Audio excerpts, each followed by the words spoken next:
नमस्कार, आप देख रहे हैं न्यूज स्टूडियो उत्तराखंड और आपके साथ मैं हूं प्रदीप तरमोला। आज की खास खबरों की शुरुआत करेंगे, लेकिन उससे पहले एक नजर उत्तराखंड एक्सप्रेस पर। सोमवती अमावस्या पर हरिद्वार में गंगा के दर्शन के लिए भक्तों का उमड़ा हुजूम। चिलचिलाती धूप में भी बड़ी ईमानदारी से कार्य कर रही Roorkee police. Basically Narsan border पे पहले तो हैवी वाहनों का जो आवाजाही है फिलहाल के लिए रोक दी गई है, और जैसे सिटी से आगे पता चलेगा कि ट्रैफिक नॉर्मल हो गया तब उस हिसाब से देखा जाएगा। रुड़की आईआईटी से पास आउट हुए अलग अलग बैच के अधिकारियों ने की मीटिंग। जॉन साहब बावर के कल्चर के बारे में साझा किए विचार। बाजपुर कोतवाली पुलिस ने वाहन चेकिंग के दौरान लाखों की नकदी और 7.37 ग्राम स्मैक के साथ एक युवक को किया गिरफ्तार। युवक के पास से 5 मोबाइल फोन भी हुए बरामद।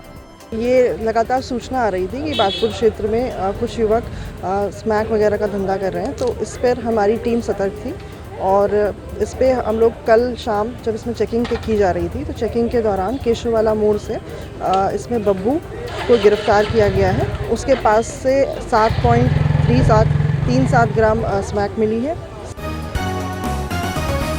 लालकुआं कोतवाली क्षेत्र के घोड़ा नाला में वकील और पुलिस के बीच हुई झड़प। पुलिस की पिटाई से वकील घायल। पुलिस ने वकील एसडी जोशी को लिया हिरासत में। वकील के समर्थन में पहुंचे आधा दर्जन से अधिक वकील और ग्रामीण लोग। मालधन में गुलदार के आतंक के साए में जी रहे लोग। ग्रामीण कर रहे गुलदार को पिंजरे में कैद करने की मांग। कोई कार्रवाई न होने पर उग्र आंदोलन की दी चेतावनी। आज लगभग रात्रि के करीब 3-3:30 बजे का टाइम हो रहा था। मैं बाहर को निकला, देखा तो मेरे गौशाला के अंदर से जो है बाघ जो है घुस के जो है 3 या 4 साल के करीबन उसकी उम्र होगी बछड़े की, और गोट से ही उठा के वो ले गया जो है। कैंपटी क्षेत्र में गश्ती बैंड के पास एक कार में लगी आग। क्षेत्र में मची अफरा तफरी। तेजस्वी आर्टिजन कैंप में 35 महिला शिल्पियों और कारीगरों का हुआ पंजीकरण। महिलाओं द्वारा बनाए जा रहे उत्पादों का अधिकारियों ने किया डेमो। पंजाबी गायक की हत्या के मामले में पंजाब पुलिस की देहरादून में दबिश। हत्यारों का एक मददगार हिरासत में। और अब खबर विस्तार से। सोमवती अमावस्या पर गंगा स्नान के लिए लाखों श्रद्धालु हरिद्वार में गंगा स्नान करने गंगा घाटों पर पहुंचे। वहीं स्नान को लेकर जिला प्रशासन ने सभी तैयारियां पूरी कर ली हैं। सोमवती अमावस्या स्नान पर मेला क्षेत्र को 5 सुपर जोन, 16 जोन और 39 सेक्टर में बांटा गया है, जिसमें पर्याप्त पुलिस बल तैनात किया गया है। बेसिकली नारसन बॉर्डर पे पहले तो हैवी वाहनों का जो आवाजाही है फिलहाल के लिए रोक दी गई है, और जैसे सिटी से आगे पता चलेगा कि ट्रैफिक नॉर्मल हो गया तब उस हिसाब से देखा जाएगा। हरिद्वार में सोमवती अमावस्या स्नान पर्व को लेकर लक्सर पुलिस पूरे अलर्ट मोड पर नजर आ रही है। जगह जगह चौराहों, रेलवे फाटक समेत बॉर्डरों पर पुलिस प्रशासन पूरी मुस्तैद से जुड़ा हुआ है। लक्सर पुलिस चिलचिलाती धूप में भी बड़ी ईमानदारी के साथ अपनी ड्यूटी कर रही है। आपकी जो सोमवती अमावस्या जो है आपकी स्नान पर बहुत बड़ा स्नान है, और ये कोरोना काल के चक्कर में 2-2.5 साल से स्नान बंद था, तो इस बार हमें अपेक्षा थी कि बहुत भीड़ आएगी, तो उस अपेक्षा के सारी भीड़ आ रही है। तो उसको मेंटेन करने के लिए जगह जगह हमने पुलिस की पूरी व्यवस्था की गई है। ये इधर के जितने देहात के थाने जो हमने रूट डाइवर्ट कर दिया है, जब ये आदेश हुआ कि जब ज़्यादा भीड़ होगी तो यहाँ से रूट डाइवर्ट हो जाएगा, तो रूट डाइवर्ट में यहाँ सारा यह लक्सर सुल्तानपुर रोड से हमारे आ जाएगी, सारा ट्रैफिक वहाँ जाएगा। तो इसमें हमने जगह जगह पर पुलिस व्यवस्था की है कि सुचारू रूप से ट्रैफिक चलता रहे और श्रद्धालुओं को आराम से स्नान कर सके। उत्तराखंड सरकार ने अपात्र राशन कार्ड धारकों को बड़ी राहत दी है। दरअसल सरकार ने अपात्र लोगों को राशन कार्ड स्वयं सरेंडर करने के लिए 1 महीने की मोहलत और दे दी है। इसकी जानकारी देते हुए खाद्य सचिव सचिन कुर्वे ने बताया कि अब 30 जून तक अपात्र राशन कार्ड धारक अपने स्वेच्छा से कार्ड सरेंडर करा सकते हैं। राशन कार्ड की जाँच के लिए 1 जून से प्रस्तावित विभागीय जाँच अभियान अब जुलाई के महीने में चलाया जाएगा। पशुपालन, दुग्ध विकास, मत्स्य पालन, गन्ना विकास एवं चीनी उद्योग, प्रोटोकॉल, कौशल विकास एवं सेवा योजना मंत्री सौरभ बहुणा ने केदारनाथ यात्रा मार्ग सोनप्रयाग से गौरीकुंड तक स्थलीय निरीक्षण किया।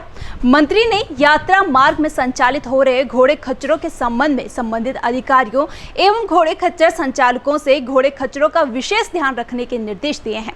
साथ ही उन्होंने कहा कि अगर किसी मालिक एवं हॉकर द्वारा घोड़े खच्चर की देखभाल ठीक ढंग से नहीं की जाती है तो इसकी सूचना जिला प्रशासन को दी जाए। इसके लिए उन्होंने सभी के सहयोग की अपेक्षा की है। कांग्रेस के जिला निर्वाचन अधिकारी विजय शंकर तिवारी ने पौड़ी के कांग्रेस कार्यकर्ताओं की बैठक ली। बैठक में कांग्रेस कार्यकर्ताओं ने अपनी समस्याओं को जिला निर्वाचन अधिकारी के समक्ष रखा। बैठक में जिला अध्यक्ष विनोद नेगी ने कहा, 2022 की पौड़ी जिले में नई कार्यकारिणी में कांग्रेस के निष्ठावान कार्यकर्ताओं को मौका मिलेगा और कांग्रेस नए भविष्य की ओर अग्रसर होगी।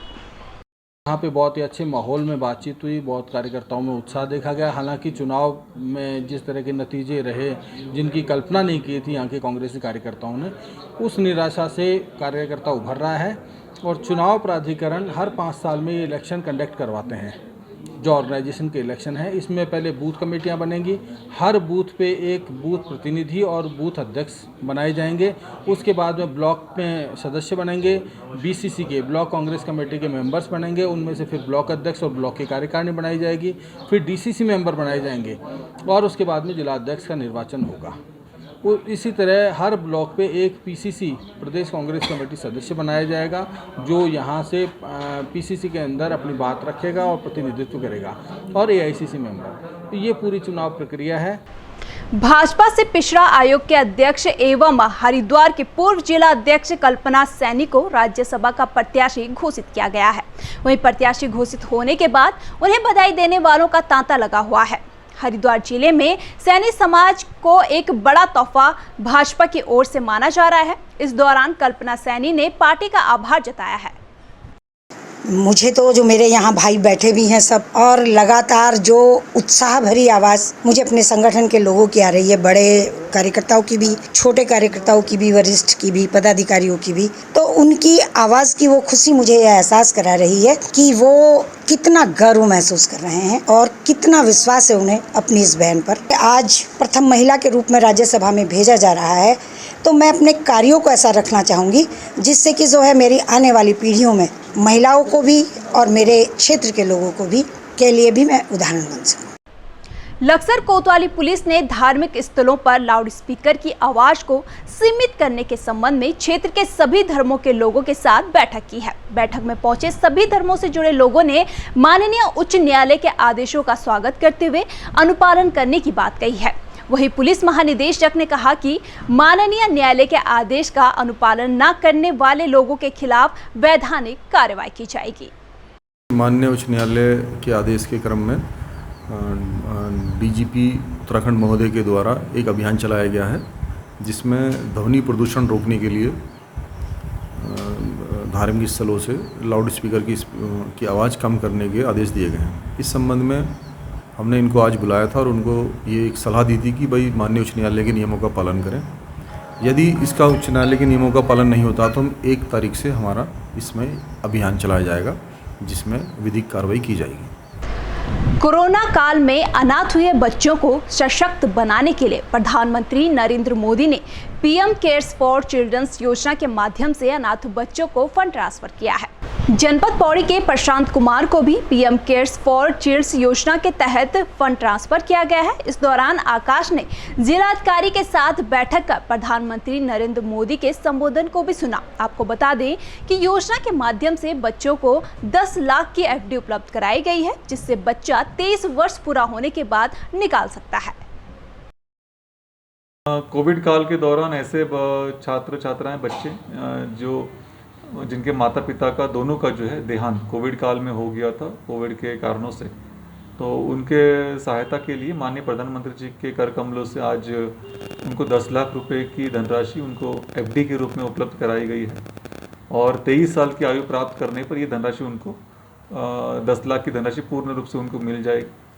और इसके साथ साथ में नियमित रूप से उनको जो भी उस पर ब्याज की दर होती है वो ब्याज उनको नियमित रूप से मासिक रूप से उनको प्राप्त होता रहेगा। इसकी व्यवस्था निर्देश के क्रम में किया गया है और उनका जो अकाउंट है वो पोस्ट ऑफिस में खोला गया है। माननीय प्रधानमंत्री द्वारा 10 लाख रुपए की एफडी के रूप में हमारी सहायता हुई सर, ये आने वाले फ्यूचर में काफ़ी मददगार रहेगा। और जो सर उन्होंने 5 लाख रुपए का ये हेल्थ कार्ड दिया है सर, ये भी काफ़ी आने वाले समय में या कुछ समय में मतलब जब भी स्वास्थ्य से रिलेटेड कुछ भी हो तो सर ये भी बहुत ही मददगार रहेगा। तो इस मामले में मैं यही बोलना चाहूँगा कि प्रधानमंत्री जी का बहुत बहुत धन्यवाद। उत्तराखंड सरकार के स्वास्थ्य मंत्री धन सिंह रावत ने बाजपुर के सामुदायिक स्वास्थ्य केंद्र का औचक निरीक्षण किया है, जहां निरीक्षण के दौरान स्वास्थ्य मंत्री ने सामुदायिक स्वास्थ्य केंद्र में स्वास्थ्य सेवाओं को बेहतर करने के लिए जल्द चिकित्सकों और जरूरी उपकरण उपलब्ध कराने की बात कही है।